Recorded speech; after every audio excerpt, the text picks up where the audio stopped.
Tako je, ovdje smo predstavili 30 cm DTF Station brand.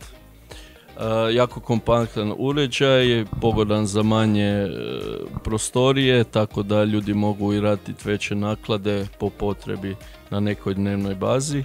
Visoka kvaliteta ispisa i kod nas se može pribaviti sav repromaterijal naravno za njega.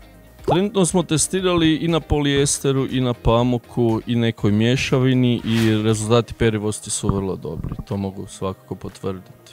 Ponudi dalje imamo dosta veliku širinu rasponu termotransfer folija.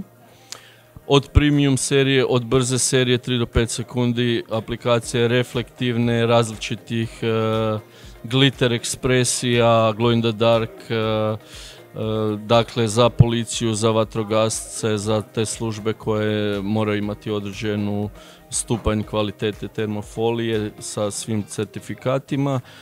I posebno smo ponosni na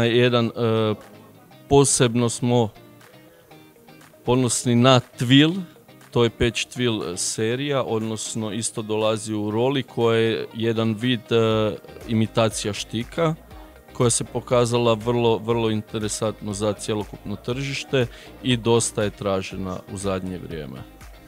Pa on je pogodan u biti i za sublimaciju, naravno bijela verzija Twilla, i za DTF, i za foliju, ili ga jednostavno možete laserski izrezati u oblik koji želite i tako aplicirati na tekstil. Stoga je vrlo ovako pristupačan različitim firmama koje imaju opet različite tehnologije kod sebe u samoj radnji.